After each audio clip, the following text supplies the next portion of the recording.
علی بھائی اگلا سوال ہے، عموماً سلسلہ نقشبندیہ کے صوفیاء و مشائخ کی جانب سے ذکر قلبی یعنی دل میں ذکر خفی کی اہمیت پر بہت زور دیا جاتا ہے، بلکہ ان بزرگوں کا یہ بھی دعویٰ ہے کہ دل کا ذکر زبان کے ذکر کرنے سے افضل ہے، کیونکہ زبان سے ذکر کرنے میں ہر وقت ریاکاری کا اندیشہ بھی لگا رہتا ہے۔ قرآن و سنت کی روشنی میں ان صوفیاء و حضرات کا دعویٰ کہاں تک درست ہے؟ دیکھیں جی، پہلے تو میں پھکی والا جواب دیتا ہوں سٹارٹ ہی میں، تاکہ ان لوگوں کو اس بات کی سمجھ آ جائے۔ ہم نے تو جتنی ریاکاری کرتے ہوئے قلبی ذکر والوں کو دیکھا ہے، زبان والوں کو نہیں دیکھا۔ آپ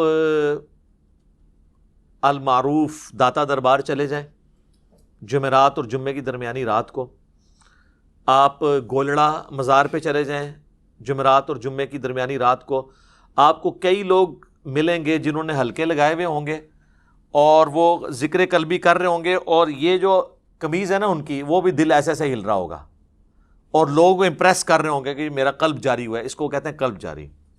حالانکہ یہ ٹوٹلی فراڈ ہے، یہ سائنٹیفکلی پاسبل نہیں ہے کہ دل اس طریقے سے باہر ہلے۔ ان کو پتہ ہی نہیں ہے کہ اللہ نہ کرے ان کا بائی پاس ہو تو پھر ان کو پتہ چلے گا کہ دل ہوتا کدھر ہے۔ دل یہاں پہ نہیں ہوتا۔ دل یہ جو آپ کو گوشت کا لوتھڑا نظر آ رہا ہے، اس کے پیچھے بڑی مضبوط پسلی ہیں، ان کے پیچھے دل ہوتا ہے۔ صرف پسلی سے باہر دل نکلا ہے تو بندہ ہی مار جائے۔ وہ پسلی تو گرائنڈر چلا کے تو دل باہر نکالنا پڑتا ہے بائی پاس کے لیے۔ یہ جو ہل رہا ہوتا ہے نا، وہ گوشت، یہ مسل ہل رہے ہوتے ہیں۔ کئی لوگوں کو مسل کی تکلیف ہوتی ہے نا، تو بالکل آلموسٹ لگتا ہے کہ ہارٹ اٹیک ہو گیا۔ اگر آپ کو لیفٹ سائڈ پہ ہو، رائٹ پہ ہو تو پھر تو بندے کو صبر آ جاتا ہے کہ یار یہ مسل کی ہے۔ مسل کی تکلیف آلموسٹ جب وہ شدت میں ہوتی ہے، وہ لگتا ہے ہارٹ اٹیک کی، اور وہ مسلز میں ہو رہی ہوتی ہے، سردی کی وجہ سے ٹھنڈ لگ جائے کسی کو، وہ پھر ڈاکٹر چیک کرتے ہیں دل، وہ کہتے ہیں یہ تو مسل کی تکلیف ہے۔ وہ یہ جو اوپر والا گوشت کا جو لوتھڑا ہے نا، اس کو وہ پریکٹس کر کر کے نا اتنا کر لیتے ہیں، آپ بھی تھوڑی سی کریں تو ہو جائے گا، تو وہ ہلنا شروع کر دیتا ہے، اور لوگ یہ سمجھ رہتے ہیں ان کا دل جاری ہوا ہوا ہے۔ دل تو ادھر پہنچ ہی نہیں سکتا، وہ تو پسلیوں کے پیچھے ہوتا ہے۔ اتنا بڑا فراڈ ہے سائنٹیفکلی۔ ان کو کہ یار دکھائیں آپ، آج کل تو الٹرا ساؤنڈ ہو جاتا ہے، یہاں رکھ کے دیکھ لیں یہ دل ان کا باہر نکل کے دھڑک رہا ہے یا وہ گوشت کا لوتھڑا ہل رہا ہے۔ وہ آپ رائٹ سائڈ میں پریکٹس کریں تو ادھر بھی ذکر کبھی جاری ہو سکتا ہے، ٹھیک ہے۔ ظاہر انہوں نے پریکٹس کی بھی ہوتی ہے، تو یہ ہوتا ہے ٹوٹلی فراڈ۔ زیادہ تر ریاکاری اس میں کر رہے ہوتے ہیں۔ باقی جو واقعی دل میں اللہ کو یاد رکھتے ہیں نا، وہ تو ایک معاملہ الگ ہے۔ بخاری اور مسلم دونوں میں حدیث ہے، نبی علیہ السلام نے فرمایا، اللہ تعالیٰ فرماتا ہے، حدیث قدسی ہے، میں اپنے بندے کے گمان کے قریب ہوں جیسا میرے بارے میں گمان کرے، لیکن کرتوت بھی ٹھیک ہوں۔ یہ نہیں کہ برے اعمال کر کے اچھا گمان رکھے، اچھے اعمال کرے اور پھر اچھا گمان رکھے کہ اس میں بھی مجھ سے کمزوری ہو گئی، اللہ کی رحمت سے، نبی صلی اللہ علیہ وآلہ وسلم کی شفاعت سے کمپنسیشن ہو جائے۔ پھر بخاری مسلم کی اس حدیث کے آگے الفاظ ہیں، اگر میرا بندہ مجھے دل میں یاد کرے تو میں اسے دل میں یاد کرتا ہوں، اگر وہ مجھے کسی مجلس میں یاد کرتا ہے تو میں اس سے بہتر مجلس، فرشتوں کی مجلس میں اسے یاد کرتا ہوں۔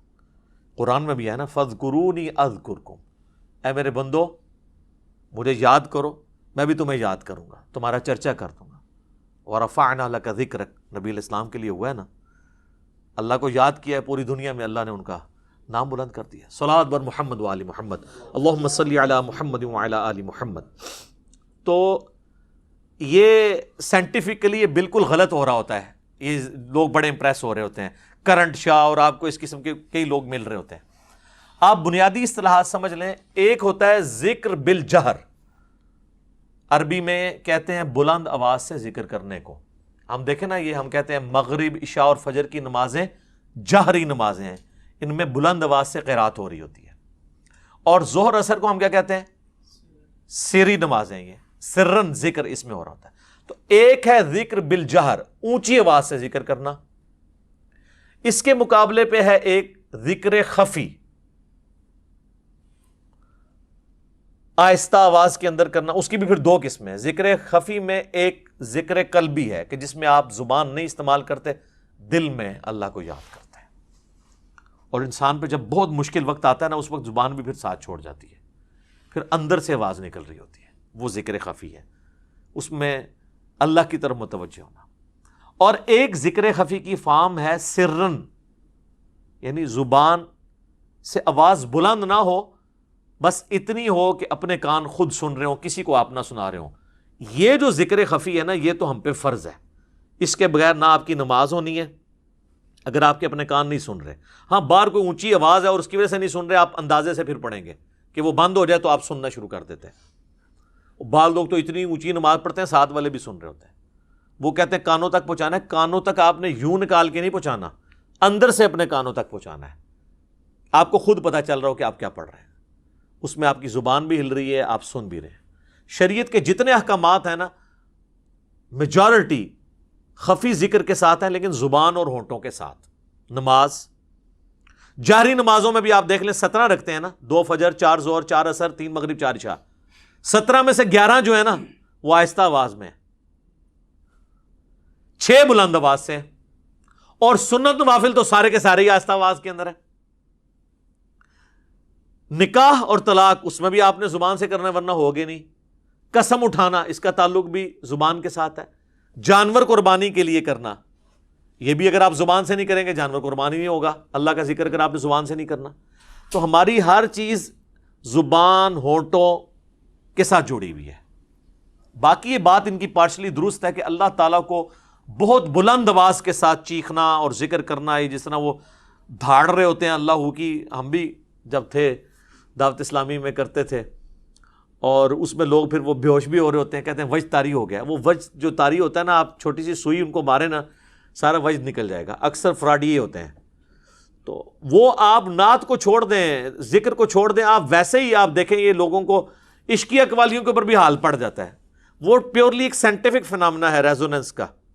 جب فریکوینسی مل جاتی ہے تو وہ لوگ ہو جاتے ہیں. اور گوروں کو بھی آتا ہے یہ نہیں ہے کہ وہ مطلب کوئی لوگ سمجھتے ہیں اس کو وجد آ جائے کو اللہ کے حضور کو پہنچا ہوا ہے.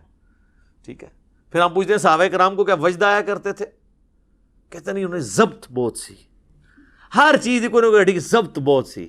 تو ہی ضبط رکھا کرو، ریاکاری کرتے ہو بے ہوش ہو کے، تھوڑے کوئی ضبط نہیں ہے، ریاکاری کرتے ہو. اچھا، تو اللہ تعالیٰ کو بہت بلند آواز سے ذکر پسند نہیں ہے. اس کانٹیکسٹ میں سورۃ الاعراف کی جو بالکل آخر میں جا کے آیت آتی ہے نا، سورۃ الاعراف آیت نمبر ہے 205، اس میں اللہ تعالیٰ نے یہ ٹروتھ ریویل کیا ہے کہ اللہ تعالیٰ کو اس طرح کا ذکر پسند نہیں ہے جو بہت بلند آواز سے ہو. ہاں، سیکنڈ لاسٹ آیت ہے، وَاذْكُرْ رَبَّكَ فِي نَفْسِكَ، اور یاد کرو اپنے رب کو اپنے جی میں، تضرعا وخیفتا ودون الجہر من القول، عاجزی کے ساتھ اور پست آواز میں، بلند آواز کے ساتھ نہیں. بالغدو والآصال، صبح اور شام. ولا تکم من الغافلین، اور دیکھنا غافلین میں شمار نہ ہونا. یہاں ہے کہ اللہ کو یاد کرنا ہے بہت اونچی آواز سے نہیں، پست آواز سے، نرمی کے ساتھ، عاجزی کے ساتھ. اور دین کا مزاج یہی ہے. بخاری اور مسلم دونوں میں حدیث ہے، صحابہ کرام کہتے ہیں ہم ایک سفر میں تھے اور صحابہ کرام میں سے کوئی بلند آواز سے سبحان اللہ، کوئی اللہ اکبر، کوئی لا الہ الا اللہ کا نعرہ لگا رہا تھا. تو آپ صلی اللہ علیہ وآلہ وسلم نے فرمایا کہ تم کسی بہرے اور غائب کو نہیں سنا رہے، تم اس کا ذکر کر رہے ہو جو تمہاری سواری کی گردن سے بھی زیادہ تمہارے قریب ہے، جیسا کہ اس کی شان کے لائق ہے. نحن اقرب الیہ من حبل الورید. پھر آپ نے فرمایا میں تمہیں جنت کے خزانوں میں سے ایک خزانہ نہ دوں جو اللہ نے مجھے دیا ہے، وہ ہے لا حول ولا قوت الا باللہ. نہیں ہے ہمت نیکی کرنے کی اور نہ ہے طاقت گناہوں سے بچنے کی مگر اس کی توفیق سے.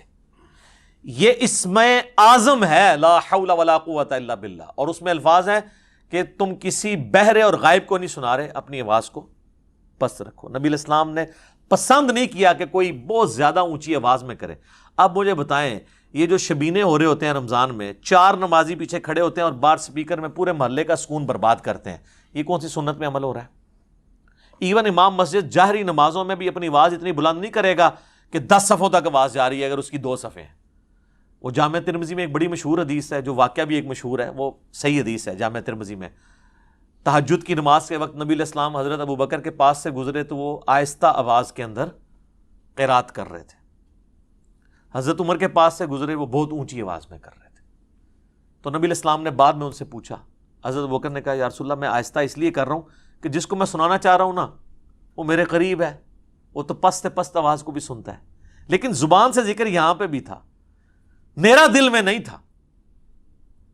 یہ میں بتانا چاہ رہا ہوں، یہ ایک تمہید ہے اس رزلٹ کی طرف کہ زبان اور ہونٹوں سے ذکر کرنا جی میں ذکر کرنے سے افضل ہے۔ نقشبند کے صوفیاء کا یہ موقف غلط ہے۔ باقی وہ پلی لیتے ہیں اگر ریاکاری کی، تو سر آپ کی جتنی فرض نمازیں ہیں وہ ساری بھی ریاکاری میں آ جائیں گی، سب سے بڑی داڑھی یہ ریاکاری میں آ جائے گی، ظاہری اعمال ہے نا۔ ریاکاری بندے اور اللہ کا معاملہ ہے، کسی پہ آپ نے فتویٰ نہیں لگانا کہ وہ اونچی آواز سے ذکر کر رہا ہے یا اس نے